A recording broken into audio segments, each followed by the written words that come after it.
जूतेपुरी नाम का एक गांव था जहां के लोग जूते और चप्पल नहीं पहनते थे।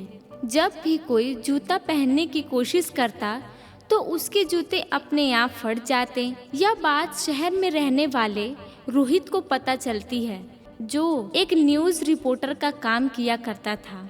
उस न्यूज़ के लिए रोहित जूतेपुरी गांव पहुंच जाता है। आज मैं जान कर रहूंगा कि क्या यह अफवाह सच है या बस एक अफवाह ही है। यहाँ की सारी बातें लिखकर न्यूज चैनल पर जाकर रिपोर्ट तैयार करूंगा। पहले मुझे यहाँ के गांव वालों से बात करनी पड़ेगी। जैसे ही रोहित गांव में कदम रखता है, उसके जूते फट जाते हैं। अरे यह कैसे फट गया? अचानक से उसी वक्त निशांत नाम का एक लड़का उसी रास्ते से पैरों का मलहम लेकर अपने घर जा रहा होता है और वह रोहित से कहता है, इस गांव में जूते और चप्पल कोई नहीं पहन सकता। भैया यह इस गांव का श्राप है। जो कोई भी इस गांव में आता है उसे बिना जूते का ही इस गांव में घूमना पड़ता है। तो मतलब यह अफवाह नहीं, सच है।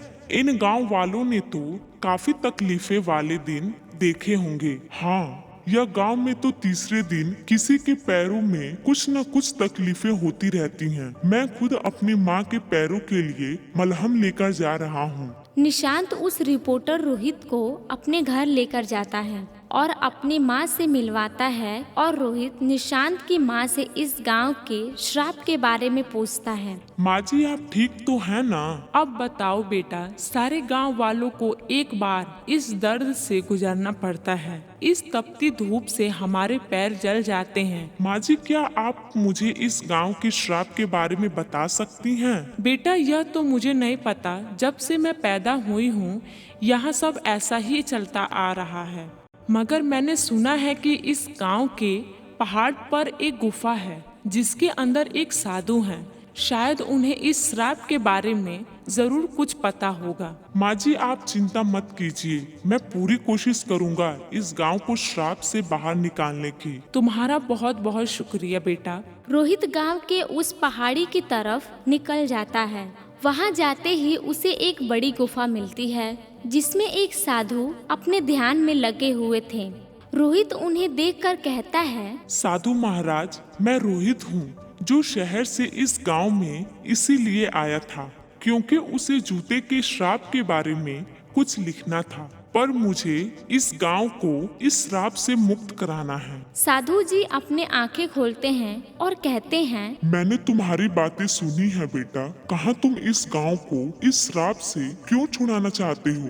तुम तो सिर्फ यहाँ की बातें लिखने आए थे। नहीं साधु महाराज, आया तो उसी लिए था, मगर जब मैंने निशांत और उसकी माँ से मिला तब मुझे श्राप से जूझ रहे लोगों का दर्द समझ में आया। इसीलिए मैं आपसे श्राप के बारे में जानने के लिए आया हूँ ताकि मैं श्राप को तोड़ सकूं। ठीक है, अगर यह बात है तो इसके पीछे की कहानी मैं तुम्हें बताता हूँ जो फिलहाल इन गांव वालों में से किसी को नहीं पता, मगर तुम इस गांव के बाहर के हो इसलिए यह कहानी तुम जान सकते हो। बहुत पुरानी बात है जब मेरे पूर्वज प्रेमदास जी। सुनिए, कृपा करके आज मुझे अपनी कोठी में रहने के लिए थोड़ी जगह दे दीजिए। मैं अपने साथ कोई वस्तु नहीं रखता, इसी वजह से मैं आपके घर में ज्यादा जगह नहीं लूँगा। नहीं नहीं, मैं आपको अपने घर में नहीं रख सकता, कहीं और जाइए। जी कोई बात नहीं,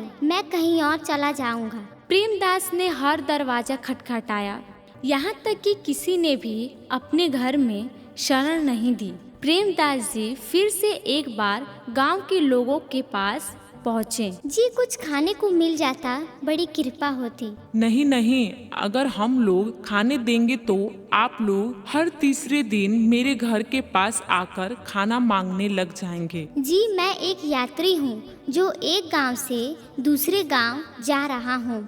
मैं बस थोड़ी देर के लिए ही इस गांव में हूँ, इसीलिए मैं आपसे खाना मांग रहा था। कहा ना मैंने कि खाना नहीं मिलेगा। पता नहीं कहाँ कहाँ से चले आते हैं। प्रेमदास जी हर घर से खाना मांगते रहे, मगर किसी ने भी भोजन तक नहीं दिया। चलने के कारण उनके चप्पल पूरी तरह घिस चुके थे। मुझे विश्वास नहीं होता इस दुनिया में इतने बड़े और अच्छे लोग रहते हैं, मगर मैंने इस गांव में एक इंसान नहीं देखा जिसके अंदर इंसानियत हो। प्रेमदास जी बुरी तरह से थक चुके थे। ना खाने के लिए खाना था, ना पहनने के लिए चप्पल। उनके पैरों में बड़ी जलन हो रही थी। तभी उन्होंने एक पेड़ देखा। मैं तो बहुत थक गया हूँ, इस पेड़ के नीचे ही थोड़ा विश्राम कर लेता हूँ। जब प्रेमदास जी विश्राम करने उस पेड़ के नीचे बैठे, तभी गांव के कुछ लोग वहां आ गए और प्रेमदास से कहने लगे, देखो यह साधु अभी भी यही है, लोगों से भीख मांगता है और उसके पास तो चप्पल भी नहीं है। चलो चलो थोड़ा इसे परेशान करते हैं, इससे चप्पल दे देते हैं। वैसे भी इसके पास उसकी कमी है। साधु हम आपके लिए कुछ लाए हैं, अपनी आंखें खोलिए और देखिए। प्रेमदास जी जब नींद से उठते हैं तो देखते हैं कि वहाँ पर दो अलग अलग जोड़ी चप्पल उनके पास पड़ी होती है। यह लीजिए चप्पल, यह आपके पैरों के लिए एकदम ठीक रहेगा और हमारे गांव वालों का मनोरंजन भी हो जाएगा। तुम लोग मदद नहीं करते, वो अपने आप में ही एक गलत बात है, मगर एक साधु को इस तरह परेशान कर रहे हो। क्या तुम लोगों को ईश्वर से डर नहीं लगता? जाओ, तुम सबको मैं श्राप देता हूँ। जिस तरह मेरे पैर बिना चप्पल के रह गए, उसी तरह तुम्हारे पैर भी हमेशा बिना चप्पल के रहेंगे। हमें माफ कर दीजिए, हमसे बहुत बड़ी गलती हो गई। हमें ऐसा नहीं करना चाहिए था। यही कारण है इस गांव के श्राप का। साधु जी मुझे बताइए कि हम इस श्राप को कैसे तोड़ सकते हैं। गांव वालों को मिलकर 3 सोने के जूते बनाने होंगे और इस पहाड़ की चोटी पर जाकर उन्हें रखना होगा और इस गांव के 3 साधुओं को प्रधान के हाथों से सोने के चप्पल बनाकर देने होंगे। तब जाकर यह श्राप खत्म होगा और इस गांव में फिर जूतों की बारिश होगी। जी मैं अभी जाकर गांव वालों और प्रधान से मिलता हूँ और उन्हें यह बात बताता हूँ। रोहित पहाड़ से नीचे उतरकर प्रधान के घर पहुँचता है। प्रधान जी आपसे मिलकर मुझे बहुत खुशी हुई। शुक्रिया। मैं एक रिपोर्टर हूँ, मुझे गांव के इस जूते के श्राप के बारे में आपसे बात करनी थी। अच्छा, कहिए क्या कहना था। रोहित प्रधान को सारी बात बताता है जो उसने साधु से सुनी थी। तो यह बात है, मगर इस जूते के श्राप को इस गांव से निकालना है। तो हमें 3 साधुओं को सोने के चप्पल बनाकर उन्हें देने होंगे और 3 सोने के जूते बनाकर पहाड़ की चोटी पर जाकर रखना होगा। प्रधान जी गांव में बैठक बुलाते हैं और उन्हें सारी बात बताते हैं और गांव वाले उनका साथ देने के लिए तैयार हो जाते हैं। मगर उनके ही बीच एक पाड़ू नाम का व्यक्ति था। मगर इसकी क्या गारंटी है कि यह श्राप टूट जाएगा? क्या पता कि अगर हम सोने के जूते बना लें और पहाड़ की चोटी पर जाकर उसे रख दें तो यह शहरी आदमी बाद में आकर उसे चुरा ले। गांव वाले पाड़ू के साथ मिलना शुरू कर देते हैं, जिसे देखकर रोहित पाड़ू और गांव वालों से कहता है, सबूत जरूर मिलेगा। जब आप सोने के जूते और सोने के चप्पल पहाड़ और 3 साधुओं को दे देंगे तब उस वक्त जादुई जूते की बारिश होगी। मगर ऐसा नहीं हुआ तो मैं खुद ही सोने की कीमत की भरपाई करूंगा। यह सुनकर सारे गांव वाले उसकी बात मान लेते हैं और 3 सोने के जूते बनाकर पहाड़ की चोटी पर रख देते हैं और 3 सोने के चप्पल बनाकर 3 साधुओं को भी दे देते हैं। और जैसे ही अगली सुबह होती है, पूरे गांव में जूते की बारिश होने लगती है। तुम्हारी बहुत बहुत शुक्रिया रोहित। अगर तुम ना होते तो शायद हमें आज का चमत्कारी दिन देखने को नहीं मिलता और यह श्राप इस गांव से भी नहीं जाता। अरे इसकी कोई जरूरत नहीं। प्रधान जी बस ध्यान रखिएगा कि साधु को परेशान नहीं कीजिएगा। मुझे माफ कर देना रोहित कि शुरुआत में मैंने तो तुम पर भी शक किया। बस सब खुश तो मैं खुश। अब जाकर मैं अपनी रिपोर्ट लिखूंगा। रोहित अपने शहर निकल जाता है और गांव का श्राप भी टूट जाता है। सास लाई शहर की बहू। गुटकेपुर गांव में शकुंतला अपने बेटे रितेश के साथ रहती थी। रितेश की अब शादी की उम्र हो चुकी थी। शकुंतला उसके लिए लड़की ढूंढने की तैयारी शुरू कर रही थी, लेकिन शकुंतला की ख्वाहिश थोड़ी ज्यादा थी। रितेश बेटा, मैंने सोच लिया है, मैं तो तेरे लिए शहर की बहू लाऊंगी। लेकिन माँ ये सब। बेटा तू चिंता मत कर, बस तू मंडप पे बैठने की तैयारी कर। बहुत इतराती है ना सब आसपास की गांव की औरतें कि मेरी बहू तो ऐसी है वैसी है। मैं दिखाऊंगी, अब देखना मैं अपनी इज्जत बढ़ाने के लिए कैसे लाती हूँ शहर की बहू। ठीक है माँ, आप शहर के बहू लाओगे कहाँ से? अरे कविता है ना, मेरी बचपन की सहेली, यहीं पर रहती थी इसी गांव में। लेकिन जब वह 20 बरस की हो गई तब उसके पिताजी को बड़ी नौकरी का बुलावा आया और वह शहर चली गई।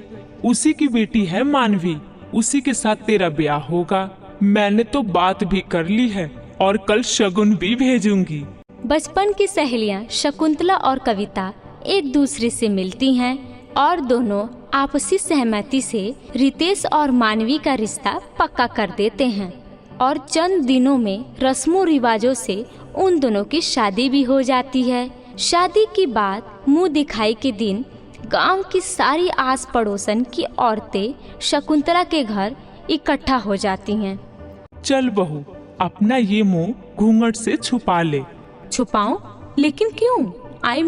मीन विन छोड़ बेटा, तू वैसा कर जैसा मैं कहती हूँ। अरे जब तू चेहरा नहीं छुपाएगी तो कैसे करेंगे मुंह दिखाई रस्म हैं? शकुंतला मानवी के साथ सभी के सामने आती है। सभी मानवी का चेहरा देखते हैं तो सारे आश्चर्यचकित हो जाते हैं। किसी की नजर ना लगे। अरे वाह वाह, कहाँ से ये बहू लाई हो शकुंतला बहन, एकदम कोहिनूर के जैसे। हाय, नजर ना लगे इस कोमल से चेहरे को। वाकई में तू बड़ी भाग्यशाली है शकुंतला, जो तेरे घर में एक शहर की बहू आई है। वही तो, रूप रंग चाल चलन कितना सुंदर है मानवी बहू का। पढ़ी लिखी भी है और इतना होनहार भी है।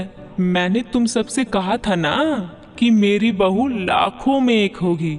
मैं अपने वादे की पक्की हूँ। मानवी के आने से घर वालों की नजर में शकुंतला की और भी ज्यादा इज्जत बढ़ जाती है। रोज कई लोग उसकी तारीफ करते और बधाइयाँ देते, लेकिन शहर की बहू घर में आने से जो परेशानियाँ पैदा होने लगती है, अब शकुंतला और रितेश को उसकी सामना करना पड़ती है। मम्मी जी, ये क्या है यार? क्या है यार मतलब? मैं क्या तेरी यार हूँ? हैं? तमीज उमीज कुछ सिखाई नहीं क्या कविता ने? आई डोंट नो, मॉम को ही फोन करके पूछ लो ना। आई डोंट नो थिंक कि मुझे कोई तमीज नाम का सब्जेक्ट था। उफ़ो। अरे तमीज मतलब मैनर्स, वैल्यू। ओ अच्छा, ऐसे बात है क्या? खैर ये सब छोड़िए। देखिए ना, मुझे कुछ अच्छा नहीं लग रहा।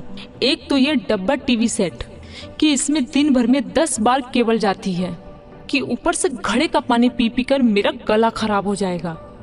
देखो तो, मैंने एक बार सिलवट्टा यूज किया तो इसकी वजह से मेरे हाथों में कितना छाले आ गए हैं।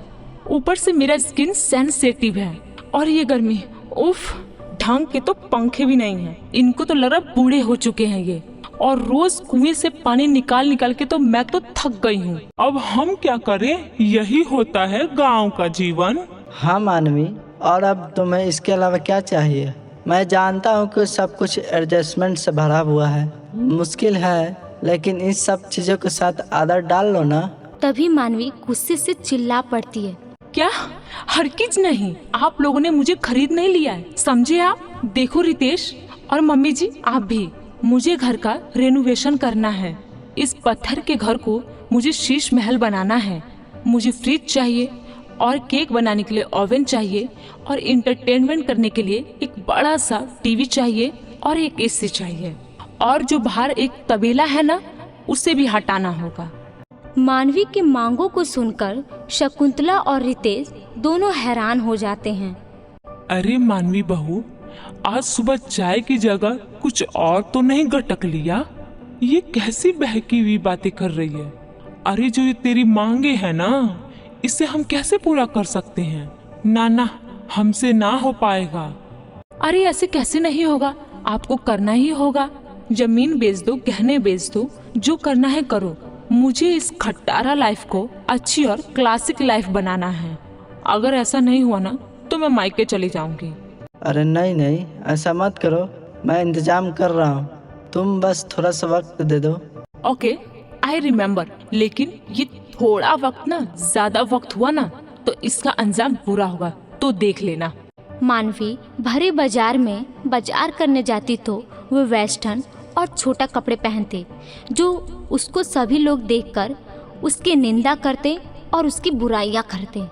अरे शकुंतला, कैसी बहू है तुम्हारी? भरे बाजार में छोटे कपड़े पहन के घूमती रहती है। तुम्हारी नाक काटने का पूरा बंदोबस्त कर रखा है तुम्हारी शहर की लाई बहू ने। हमें तो लगा शहर की बहू है, होनहार, एकदम हटके होगी, लेकिन ये तो तुम्हारी इज्जत की नैया पार करने में तुली है। शकुंतला को इन सब बातों का काफी बुरा लगता है और वो गुस्से से मानवी को चिल्लाती है। मानवी बहू, तुम्हारी अकल क्या घास चरने गई है? अरे माना कि शहर की लड़की हो, लेकिन थोड़ा तो इज्जत रखती मेरा और अपने पति का। आपने तो बड़ा मान सम्मान किया है मेरे मांगों का। रितेश, क्या हुआ? तुम्हारा इंतजाम हुआ कि नहीं अब तक? कि लगता है कि 7 जन्म के बाद ही होगा। ब्लडी इडियट पीपल, गांव में ही धस के रह जाएंगे। गांव के लोग ना गांव में ही धस के रह जाएंगे। और रही मेरे छोटे कपड़े पहनने की, तो गलती गांव वालों के नजरिए में है, मुझ में नहीं। मेरा जो मन करेगा, जैसा करेगा, मैं वैसा ही करूंगी। ना तो आप मुझे रोक सकती हो और ना मैं कभी अपने आप को रोकूंगी। You get it. मानवी अकड़ दिखाकर अपने कमरे में चली जाती है। शकुंतला और रितेश चिंताग्रस्त होकर एक दूसरे को देखते हैं। क्या सोच कर लाई थी इस कलमोही को? क्या सोचा था क्या से क्या हो रहा है? दिन प्रतिदिन मेरे सर का पारा हाई करती रहती है। मैं भी तंग आ चुका हूँ, इस दलदल से कैसे बाहर निकलूं माँ? अब तो एक ही है उपाय बेटा। दिन पे दिन मानवी धीरे धीरे पूरे घर को बर्बाद करने लगती है और कलेश के सिवा और कुछ नहीं करती है। एक दिन अचानक से शकुंतला और रितेश मानवी के सामने एक पेपर रखते हैं। अरे ये क्या? ये कैसे पेपर है? कहीं जमीन मेरे नाम नहीं न कर रहे हो? आई न्यो, भले आप लोग गांव के हो, पैसा तो जम के भरा होगा आप लोग की तिजोरी में। वेल, अपनी प्रॉपर्टी मेरे नाम करने के लिए तो thank you so much Ritesh and mummy ji. अरे बैल बुद्धि, जरा कागज को हाथ में उठाकर तो देख ले, खड़े खड़े ही ख्याली पुलाव पका रही है। जब मानवी कागज को अपने हाथों में उठाती है तब वह देखती है कि यह तो तलाक के कागज हैं। अरे ये क्या? ये तो तलाक के कागज है। रितेश, क्या तुम मुझे तलाक दे रहे हो?